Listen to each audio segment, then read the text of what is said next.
பின்வரும் இருபடி சமன்பாட்டின் மூலங்களின் தன்மையை காண்க. 2 × x² - x - 1 = 0. என்னப்படி சமன்பாடு? இருபடி சமன்பாடு. இருபடி சமன்பாட்டின் மூலங்களின் தன்மை. இருபடி சமன்பாட்டின் ஃபர்ஸ்ட் இருபடி சமன்பாட்டுக்கு சமப்படுத்துங்க. இருபடி சமன்பாடு சொல்லுங்க.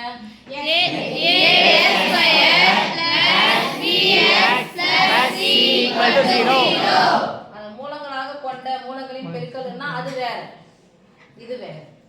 ஓகே, இருபடி சமன்பாட்டின் மூலங்களின் தன்மை. இப்ப அடுத்த வார்த்தை எழுத போறோம். மூலங்களின் தன்மை காட்டி.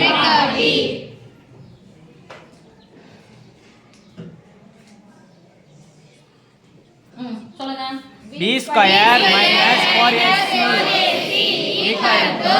b² வேணும்னா அங்க b என்னவா இருக்குன்னு பார்க்கறோம். கீழ x இன் கீழ என்னது? a க்கு பதிலா plus b க்கு பதிலா -3 c க்கு பதிலா -3.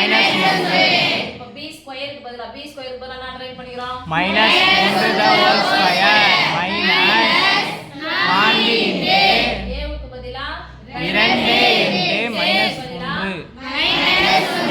equal to 1 சட்டப்படி அந்த மைனஸ் இருந்தாலும் பிளஸ் ஆ மாத்திக்கணும். 1 ஸ்கொயர் கட்டப்பட மைனஸ் பெருக்கனா பிளஸ் ஆகண்ட் 8 கூட 1 பெருக்கனா 8 பிளஸ் 1 பிளஸ் 8 கூட்டினா பிளஸ் 9 என்பது 0 விட அதிகமா குறைவா?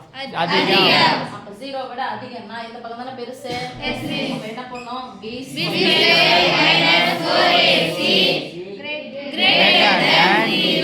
பெருசு வந்திருக்கு. பிளஸ் நம்பர் வந்துச்சுன்னா 0 விட இதுதான் பெருசு. இதனுடைய மதிப்பு தானே இது. therefore பிளஸ் ஆ வந்துச்சுன்னா மூலங்கள் எப்படிப்பட்ட மூலங்கள்? பிளஸ் ஆ வந்துச்சுனா மெய் மூலங்கள். அப்ப மூலங்கள் மெய் சமம் இல்லை. மூலங்கள் மெய் மற்றும் சமம் இல்லை.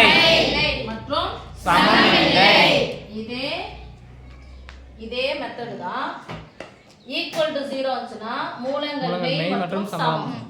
மைனஸ்ல வந்துச்சுனா மெய் மூலம் இல்லை. மெய் மூலம் இல்லைன்னா அது பேர் என்ன மூலம்? கற்பனை மூலம். ஓகே.